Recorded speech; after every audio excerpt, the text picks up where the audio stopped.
প্রচণ্ড গরমে ফুল ইউনিফর্মে স্কুলে শিক্ষার্থীরা, পোশাকের বাধ্যবাধকতা শিথিলের দাবি অভিভাবকদের। অপরিকল্পিত নগরায়নে হারিয়ে যাচ্ছে ঢাকার প্রকৃতি, ভুগছে নগরবাসী। বিশ্বে বাড়ছে চতুর্থ প্রজন্মের পারমাণবিক প্রযুক্তির ব্যবহার, একই পথে হাঁটছে বাংলাদেশ, অপেক্ষা অনুমোদনের। নোয়াখালীতে নতুন গ্যাস কূপ খনন করছে বাপেক্স।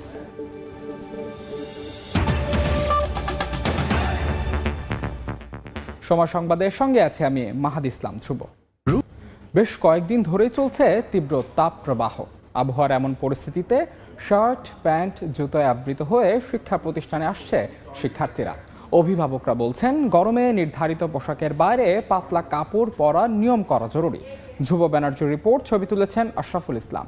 এর মধ্যে শার্ট, প্যান্ট, জুতোয় ঢাকা শরীর যেন ভেন্টিলেটরবিহীন গুমোট বেষ্টনী। গরমের অনুভূতি বেড়ে যায় কয়েক গুণ। ক্লাসে আপনার ফ্যান আছে, ফ্যানে আরো উল্টা আপনি গরম বাতাসটা আমাদের শরীরে পড়ছে। গরমের মাঝখানে ইউনিফর্ম পরে ক্লাস, 6 ঘন্টা 7 ঘন্টা এক্সট্রা ক্লাস, প্রেশার, মানে খুবই খারাপ অবস্থা হচ্ছে। স্কুল থেকে বেরোলেই ঘেমে নিয়ে একাকার, সঙ্গে আনা হাত পাখাটিও তখন রীতিমতো নিরুপায়। সিভিল ড্রেস তো সাধারণত আরামই হয়, ইউনিফর্মটা তো মনে করেন অনেক সময় প্যান্টে পলিস্টার থাকে। এই জুতা, ইউনিফর্ম এগুলোতে তো ওদের অনেক বেশি কষ্ট হয়। অভিভাবকদের আবেদনের ভিত্তিতে ভিকারুন্নিসা নুন স্কুল অ্যান্ড কলেজ, নালন্দা উচ্চ বিদ্যালয় সহ রাজধানীর বেশ কয়েকটি শিক্ষা প্রতিষ্ঠান শিথিল করেছে ইউনিফর্ম পরার বাধ্যবাধকতা। ইউনিফর্মের কড়াকড়িটা কমিয়ে দিব, মোজা পরতেই হবে, হ্যাঁ, কিংবা ধর একবার একটু বেল্টটা খুলে বসলো, কিংবা একটু ছোট বাচ্চারা তো এই ধরনের আমরা কিছু ইনস্ট্রাকশন দিয়েছি যে আমরা একদম ইউনিফর্ম ছাড়া আসবে সেটা বলছি না, কিন্তু একটুখানি কড়াকড়িটা আমরা কমাবো। শিক্ষা প্রতিষ্ঠানে এলে শিক্ষার্থীরা দৌড়ঝাঁপ করবেই। তীব্র গরম হলেও তাদেরকে কোনোভাবেই বেঁধে রাখা যাবে না, কারণ শৈশব কিংবা কৈশোরের এই সময়টাতে তারা থাকে অনেকটাই দুরন্ত। তাই চিকিৎসকরা বলছেন, এমন সময়ে শিক্ষা প্রতিষ্ঠানের যে নির্ধারিত পোশাক রয়েছে সে ব্যাপারে শিক্ষা প্রতিষ্ঠান কর্তৃপক্ষকে হতে হবে আরও নমনীয়। পুরনো নিয়ম আর নয়, ভাঙতে হবে দীর্ঘদিনের প্রথা। জলবায়ু পরিবর্তনের সঙ্গে তাল মিলিয়ে এবার সময় হয়েছে শিক্ষার্থীদের জন্য নতুন পরিকল্পনা করার, যাতে অসহনীয় গরমে থাকবে না নির্ধারিত পোশাক পরার নিয়ম। এমনটাই বলছেন জনস্বাস্থ্য বিশেষজ্ঞরা। তারা বলছেন, জোর করে শিক্ষার্থীদের উপর কিছু চাপিয়ে দিলে রয়েছে স্বাস্থ্য ঝুঁকি। অত্যন্ত গরম কাপড় পরে যেটা দাঁড়াবে যে ঘামটা হয়তো হবে না, অথবা অতিরিক্ত ঘাম হবে। এই দুটোর কারণে যে তাদের শরীরের তাপমাত্রার ব্যালেন্সটা কঠিন হতে পারে। সাদা রঙের বা কাছাকাছি রঙের এবং ঢিলে ঢালা পোশাকের মতো বেল্ট টেল না পরে যাতে করে লুজ থাকে। প্রতিটি শিক্ষা প্রতিষ্ঠানে সুপেয় পানির ব্যবস্থা ও সেটি পানে উদ্বুদ্ধ করতে শিক্ষকের দায়িত্বশীল ভূমিকা প্রয়োজন বলে জানিয়েছেন বিশেষজ্ঞরা। ধ্রুব ব্যানার্জি, সময় সংবাদ, ঢাকা। হিট অ্যালার্টেও চলছে প্রাথমিক বিদ্যালয়ের ক্লাস। সে খবর জানাতে এই মুহূর্তে রাজধানীর ধানমন্ডির শহীদ বুদ্ধিজীবী ডক্টর আমিন উদ্দিন সরকারি প্রাথমিক বিদ্যালয়ে আছেন রিপোর্টার শাকির আহমেদ। যাচ্ছি সেখানে। শাকির।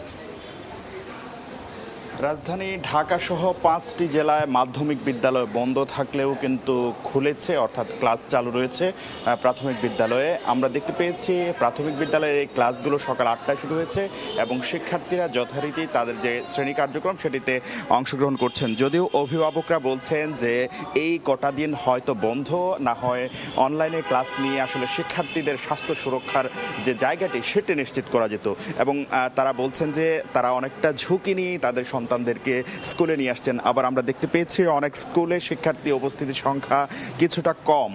সেই ক্ষেত্রে স্কুল কর্তৃপক্ষ এবং শিক্ষা প্রশাসনের পক্ষ থেকে বলা হয়েছে, যদি কোনো শিক্ষার্থী আসলে স্কুলে আসতে গিয়ে এই গরমের কারণে আসলে সে অসুস্থ বোধ করে, সেই ক্ষেত্রে সে যদি স্কুলে না আসে তার অনুপস্থিতির বিষয়টি আসলে সেটিকে মানবিক বিবেচনায় দেখা হবে, এমনটি কিন্তু শিক্ষা প্রশাসন বা স্কুল কর্তৃপক্ষ বলেছে। পাশাপাশি আমরা দেখতে পেয়েছি যে এই তীব্র গরমে বা এই হাসপাতাল অবস্থায় যারা ক্লাস করতে এসেছেন তারা কিন্তু অনেকেই আসলে অনেকটা ঘেমে ক্লাসরুমে প্রবেশ করেছেন, এবং যেহেতু শ্রেণীকক্ষগুলো খুব বেশি আসলে বড় হয় না, পাশাপাশি আলো বাতাসের যথাযথ ব্যবস্থায় অনেক শ্রেণীকক্ষে থাকে না, সেক্ষেত্রে তারা স্বাস্থ্যগত ঝুঁকিতে পড়তে পারেন, এমনটি কিন্তু আশঙ্কা করছেন অভিভাবকরা। এবং অভিভাবকরা বলছেন যে মাধ্যমিকের ক্লাস যেখানে বন্ধ রয়েছে, সেখানে মাধ্যমিকের তুলনায় প্রাথমিকের শিক্ষার্থীরা আসলে অনেকটাই তাদের যে স্বাস্থ্যগত জায়গাটি সেটিতে তারা অপেক্ষাকৃত দুর্বল। সেই ক্ষেত্রে এই কোমলমতি শিশুদের জায়গাটি বিবেচনা করে মাধ্যমিকের মতো প্রাথমিকে এই কয়েকটি জেলায় হলেও অন্তত যে জেলাগুলোতে আসলে তীব্র তাপপ্রবাহ চলছে সেই জেলাগুলোতে আসলে স্কুল বন্ধ রাখা যায় কিনা অথবা অনলাইনে ক্লাস করা যায় কিনা সেটি আবারও ভেবে দেখার জন্য শিক্ষা সংশ্লিষ্ট যারা রয়েছেন প্রাথমিক ও গণশিক্ষা মন্ত্রণালয় সংশ্লিষ্ট প্রাথমিক এবং গণশিক্ষা সংশ্লিষ্ট মন্ত্রণালয়ে যারা রয়েছেন তাদের প্রতি অনুরোধ জানিয়েছেন। পাশাপাশি আমরা দেখতে পেয়েছি এই যে সময়টিতে কিন্তু প্রাক প্রাথমিকের ক্লাস যেটি সেটি বন্ধ রাখা হয়েছে, অর্থাৎ ক্লাস 1-এর নিচে যারা আছেন শিক্ষার্থী তাদেরকে কিন্তু স্কুলে আসতে হচ্ছে না, তাদের ক্লাসটি কিন্তু বন্ধ রাখা হয়েছে। পাশাপাশি 5টি জেলায় ঢাকা সহ আসলে তীব্র তাপপ্রবাহের কারণে যে জেলাগুলোতে হিট অ্যালার্ট বা সারা বাংলাদেশে হিট অ্যালার্ট চলছে, যে জেলাগুলোতে আসলে 40 ডিগ্রিরও বা 42 ডিগ্রিরও উপরে তাপমাত্রা, সেই 5টি জেলায় কিন্তু এই যে স্কুল যেগুলো মাধ্যমিক পর্যায়ের আছে সেগুলো বন্ধ রাখা হয়েছে। তবে প্রাথমিক পর্যায়ের কোনো স্কুল অর্থাৎ সরকারি প্রাথমিক বিদ্যালয়ের কোনো স্কুলেই কিন্তু কোনো এলাকায় বন্ধ হয়নি। সেই ক্ষেত্রে প্রাথমিক ও শিক্ষা প্রতিষ্ঠানের আরও খবর জানতে ভিজিট করুন সময় সংবাদের ফেসবুক পেজে। রাজধানী ঢাকাকে বাণিজ্যিক রূপ দিতে গিয়েই খেই হারিয়েছে এর প্রকৃতি। সঙ্গে আধুনিকতার নামে কাঁচের ভবন আর সেন্ট্রাল এসি দিয়ে অপরিকল্পিত নগরায়নের মাশুল দিচ্ছে নগরবাসী। ইমারত বিধিমালার ফাঁক ফোকরে জড়িয়ে আছে রাজুক। যদিও চলছে আইন সংশোধনের প্রক্রিয়া, তবে তা যথাযথ বাস্তবায়নেই জোর নগরবিদের।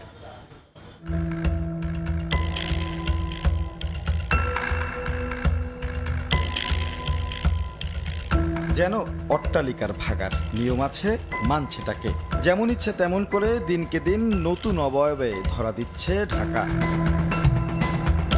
বাণিজ্যিকতার ছাপ নগরের প্রতিটি ইঞ্চিতে, তাই তো স্কয়ার ফিটের হিসেবে যেন বিলীন হয়েছে এই নগরের সবুজ।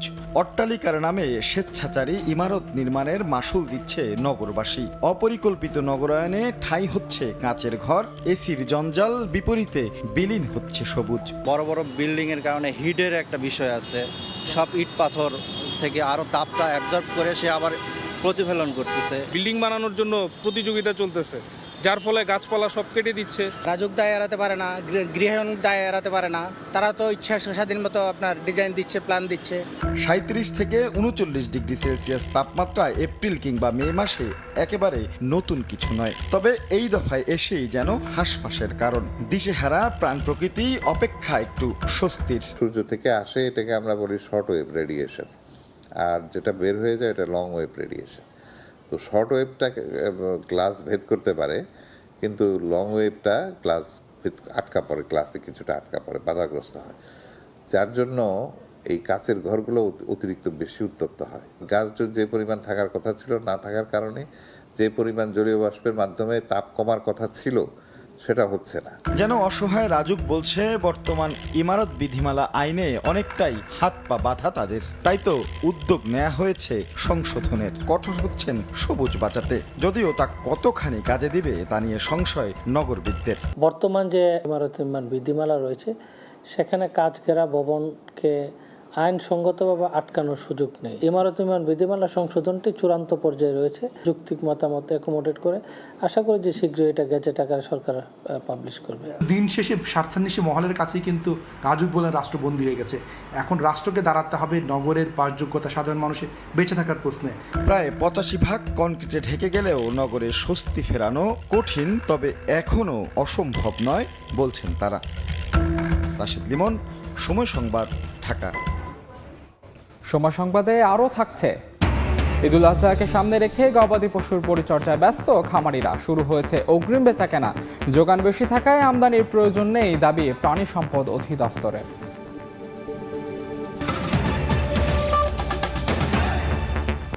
বিদ্যুৎ উৎপাদন সহ বিভিন্ন ক্ষেত্রে বিশ্বে বাড়ছে চতুর্থ প্রজন্মের পারমাণবিক প্রযুক্তির ব্যবহার।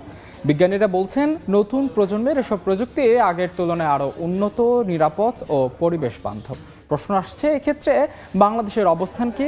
নীতি নির্ধারকরা বলছেন চোখ আছে প্রযুক্তির সবশেষ সংস্করণের দিকে। রাশিয়া থেকে ফিরে ফারুক ভিয়া রবিনের রিপোর্ট।